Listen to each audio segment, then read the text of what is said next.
साधकों, जिस दिन साधक यह मान ले कि काम वासना उसकी शत्रु है, उसी दिन उसकी साधना रुक जाती है।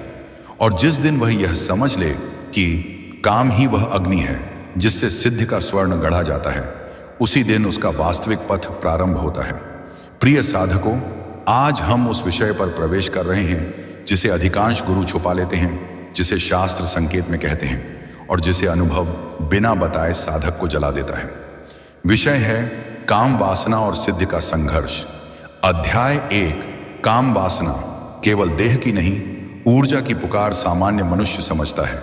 काम वासना मतलब स्त्री पुरुष की चाह, पर साधक जानता है काम वासना मतलब मूलाधार में जागी हुई प्राण शक्ति की पुकार। शास्त्र कहते हैं यत्र कामः तत्र प्राणः, अर्थात जहां काम उठता है वहां प्राण अत्यंत सघन हो जाता है। जब साधना प्रारंभ होती है, जब जप, ध्यान, ब्रह्मचर्य, उपवास या किसी भी तंत्र क्रिया से मूलाधार में ऊर्जा इकट्ठी होने लगती है, तो वह ऊर्जा मार्ग मांगती है और उसका पहला मार्ग है काम। अध्याय 2। 90% साधक यहीं हार जाते हैं। यहीं सबसे बड़ी भूल होती है। साधक सोचता है काम उठ रहा है, इसका मतलब मैं गिर रहा हूं। वह दमन करता है, वह अपराध बोध पालता है, वह स्वयं से युद्ध करता है।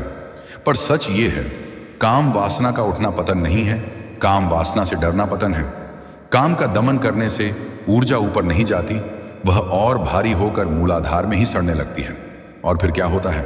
अचानक क्रोध, अचानक भ्रम, अचानक वासना विस्फोट, गुप्त व्यसन और मानसिक असंतुलन।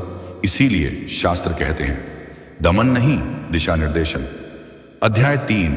सिद्धि किसे मिलती है? सिद्धि उसे नहीं मिलती जो काम को नष्ट करना चाहता है। सिद्धि उसे मिलती है जो काम को ऊपर चढ़ाना जानता है।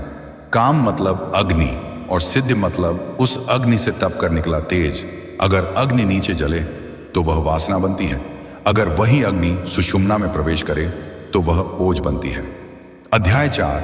आर्षियों का रहस्य जो आपको नहीं बताया गया। क्या आपको लगता है कि ऋषि काम रहित थे? नहीं, आर्षि काम सिद्ध थे। वेदों में स्पष्ट है रेतस ऊर्ध्वगमनम एव योगः, अर्थात रेत ऊर्जा का ऊपर उठना ही योग है। इसका अर्थ यह नहीं कि शरीर से कुछ निकल रहा है, इसका अर्थ है चेतना का प्रवाह ऊपर की ओर मुड़ रहा है। अध्याय 5। काम वासना बढ़ना। एक संकेत बहुत से साधक कहते हैं ध्यान के बाद काम बहुत बढ़ गया, तो सुनो साधकों, ध्यान से सुनो। काम बढ़ना मतलब ऊर्जा बढ़ना, और ऊर्जा बढ़ना मतलब साधना सफल होना। पूरी वीडियो देखने के लिए वीडियो के कमेंट में दिए गए लिंक पर क्लिक करें। कमेंट में हर हर महादेव जरूर लिखें।